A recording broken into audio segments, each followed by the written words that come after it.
There was no vote, just silence. The kind that follows a decision no one says aloud. The moment the fourth drone crossed the 40,000 click mark, Rook looked across the strategy table and nodded once. That was all it took. "We're green for intercept," he said. No one objected. The prep moved quickly but without haste. Everything aboard the Kensington Ledge was built for operations like this. Quiet, dangerous, absolute. 2 stealth shuttles were already on standby in Hangar Deck 3, Harrow 1 and Harrow 2. Matte black hulls, angular silhouettes, outfitted with sensor-absorbing composite plating, built to vanish against cold space. Lieutenant Bresch ran the check on Harrow 1 himself. He trusted his team, but he didn't trust the circumstances. Nothing about this mission had followed known protocols. No chain of command reassurances. Just a slow glide into unmapped space and a thing no one could name drifting closer every hour.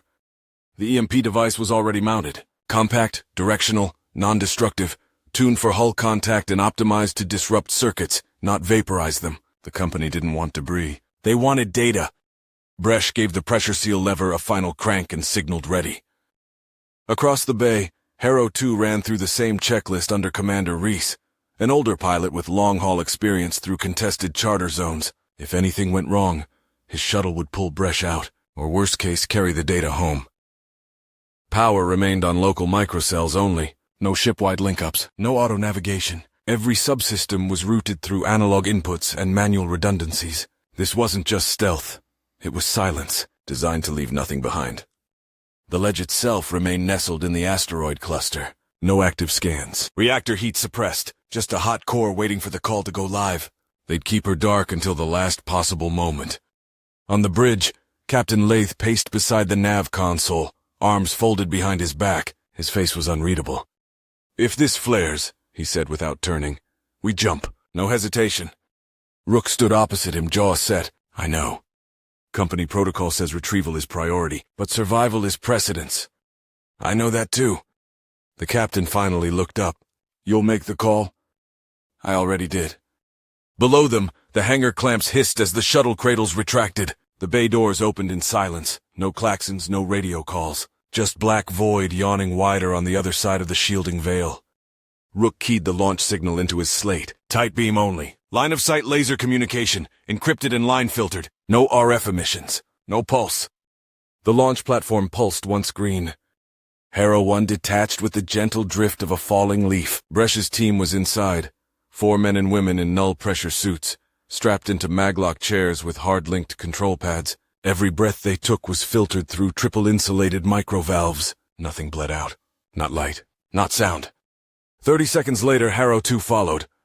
Both shuttles assumed pre-calculated drift ellipses, mirror arcs designed to close on the drone's projected path without needing thrust correction, like 2 pebbles thrown into the same slow-moving stream, caught by gravity's curve more than any engine. In the ledge's command gallery, the drone's trajectory continued to sweep across the holomap in slow motion. One thin icon among stars. No adjustment. No response. Rook stood with arms folded, watching the feed update with quiet precision. "Distance?" he asked. 38,000 clicks in closing, said Marin, still at the helm console. No EM fluctuations, no energy surge. If they've seen us, they're ignoring us. No comms from the station? Still dark. Passive scan shows no shift in radiation output. No movement from the other 3. Rook exhaled. Then they haven't noticed. Or he thought they have, and it doesn't matter. Bresch's voice came through on tight beam, short and direct. No chatter. Just a transmission header and a single confirmation code. Circuit lock green. Injection ready. Rook sent back the reply with 1 tap. A sequence of 4 alphanumeric glyphs. Shadow 6 Delta firm. The kind of thing that, on paper, meant everything was within tolerance. In practice, it meant nothing had killed them yet. Lath didn't move. "When was the last time you sanctioned a black intercept on a hostile unknown?" Rook's face didn't shift. Never. They stood in silence. In the hangar command deck, science teams monitored containment systems remotely. The stasis pod, an adaptive radiation-dampened container, was secured in Harrow 1's retrieval bay. If the drone could transmit, the pod would muffle it. If it radiated heat, the pod would disperse it. No one knew what the drone would do. That was the problem. 20 minutes passed. No signal. No scan pulse. The alien station loomed in the background like a dormant blade, its docked ship still clinging in silence. The field of drones continued on their separate courses. Only one would come close, and they were going to touch it. Rook leaned forward, studying the trajectory overlays. He didn't speak, neither did the room. Because in operations like this, silence wasn't just stealth, it was permission. And the black was listening. Hera 1 slid ahead like it was suspended on silk thread. Nothing stirred inside but controlled breath and the soft click of mechanical override toggles. There was no onboard AI, no automatic corrections. Every adjustment came from a gloved hand and a human nerve. Every nudge of maneuvering thrust timed by visual reference only. The alien drone was less than 6 clicks ahead, arcing gently in its long, slow ellipse. Lieutenant Bresch sat forward in the pilot chair, his harness loose by design, shoulders tensed. His fingers rested on the override console, monitoring each indicator as if waiting for one to blink the wrong color. Behind him, Specialist Gan was hunched over the optical dampener feed, running live compensation on the hull's EM shadow profile. If they were seen, it would be now. This close, no emission shielding in the known spectrum could completely guarantee silence. But so far nothing. No pings, no counter signal. The drone held course, unaware or unbothered. Hera 2 was a dot 15,000 clicks behind them on the secondary scope. Its glide path was stable, following a mirror arc at safe offset. Their fallback. If this went bad, Hera 2 would swing close and extract, or gather what they could from the wreckage. They were deep in the quiet now. Black geometry on black void. There was no only vector. The drone itself looked inert, but not dead. Smooth outer plating, dark gray but irregular. No ports, no seams, just subtle angles that didn't follow human engineering. From certain angles it shimmered, but not because of lights. It reflected almost nothing, just hints, glints, like it absorbed space. Bresch signaled the team. 2 fingers. Stand by for drift sync. They aligned with surgical slowness, cutting across the arc until Hera 1's hull matched the drone's curve. The range meter ticked down in fractions. 12 meters, then 6, then 1.8. They were drifting just 2 feet apart, matching delta V to within millimeters per second. The interior lights of the shuttle were off, save for the ghost-white gleam of tactical slates and manual lamp diodes. No cabin chatter, no alerts, just breath. Bresch moved first. He unstrapped, twisted from the pilot's seat, and floated toward the rear bulkhead. Gan passed him the emitter pack, a dull carbon steel cylinder about the length of a rifle stock, attached to a grip rig and local battery cell. It wasn't elegant. It didn't need to be. Its only purpose was to overload the unfamiliar.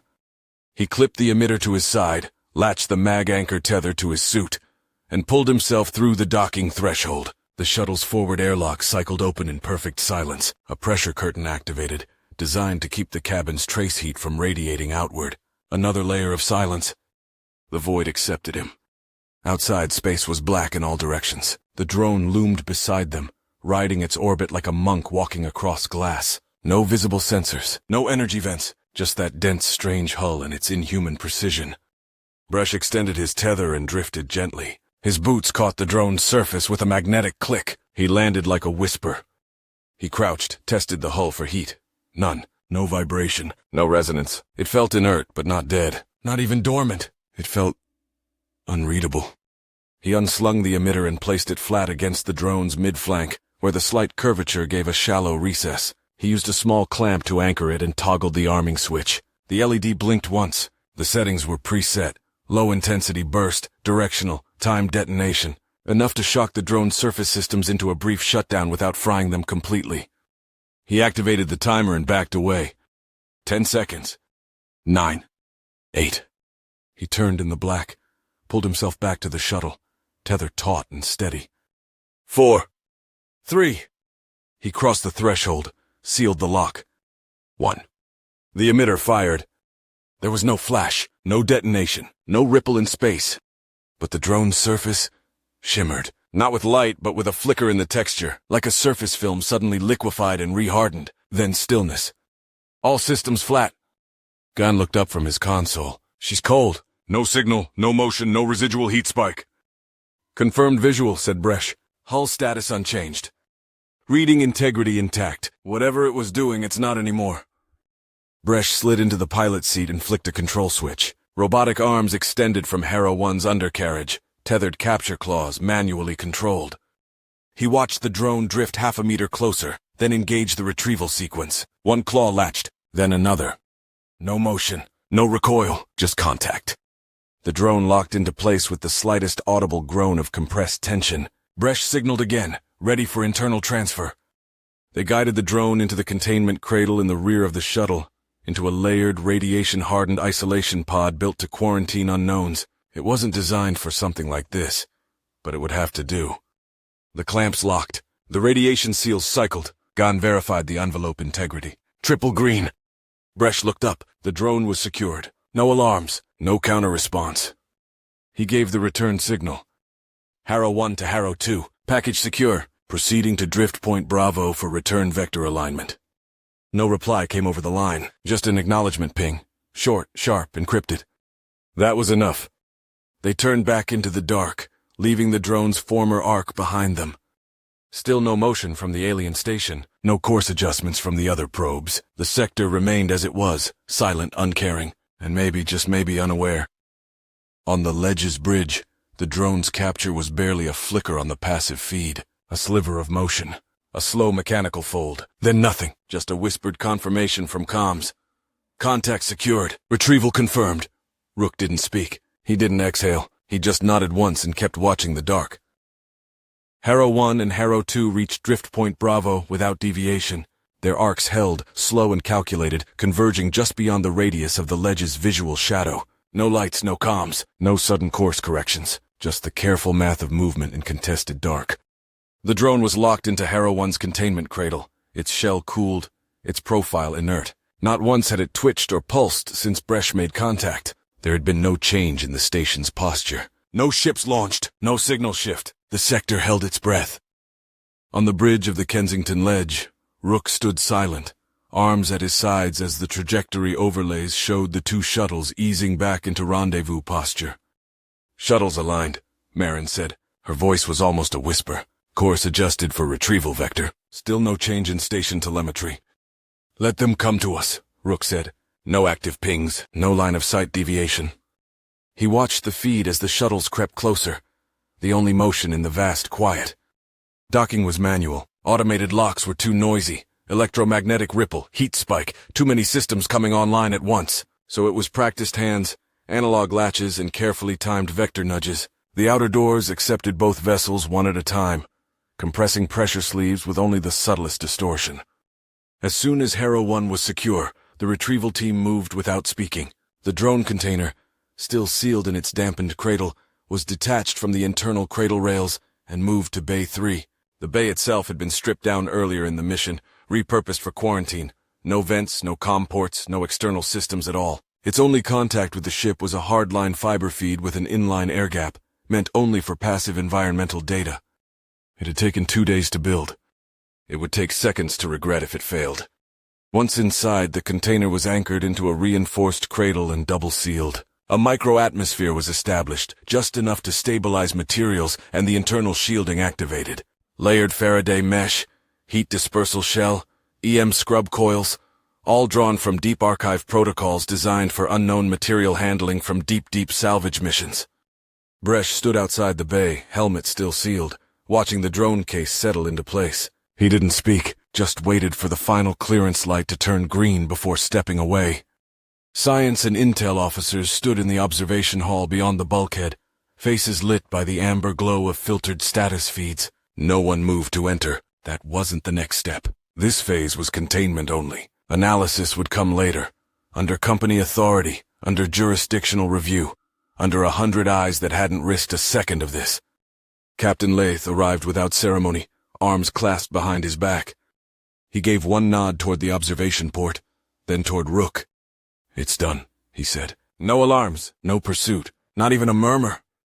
Rook's gaze remained on the drone's outline through the bay's thermal screen. The object didn't even register a proper silhouette, just a subtle dent in the air. "Plot course back to Vestan Reach," he said quietly. "We'll rendezvous with the Langley and we'll report in with Bastion. I have a sneaking suspicion this isn't going to come as a surprise to the company." The captain turned, gave a sharp nod to nav control. "Plotting." The Ledge's nav AI, dormant for nearly 24 hours, blinked to life in quiet mode.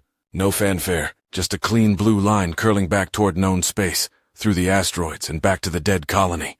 "Slip drive is hot," said the propulsion officer. Power buffered and on ready hold. Jump window available in 9 minutes.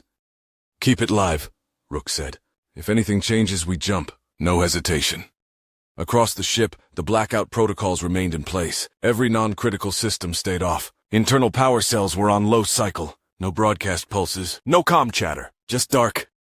The shuttles remained docked but sealed, isolation locks still engaged. Bresh and his crew had been ordered to medbay for silent debrief. No words spoken in the corridors, no speculation. Not yet. Marin's voice came over the bridge intercom. Radiation background stable, no sign of sensor pings. The other probes are holding orbit. And the station? Same posture as before, still broadcasting to the colony. No shift in tone, no active rotation. Rook exhaled. Not relief, not yet. He turned toward the main view screen, where the black sector hung open like a wound without edge. Somewhere behind them, the alien station remained, watching, or not.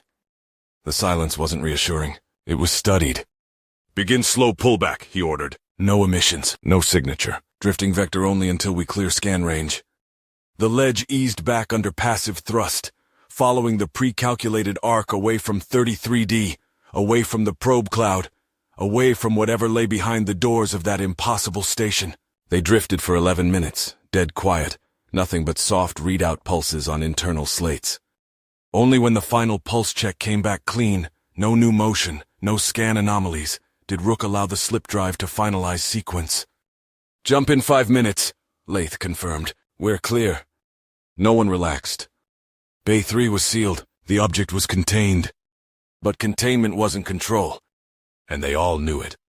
Rook remained at the observation deck long after the ship's internal lights began the low-cycle return to green. One hand on the railing, one eye on the sealed viewport. They had touched something that wasn't meant to be found. No response. No alarms. But the void remembers.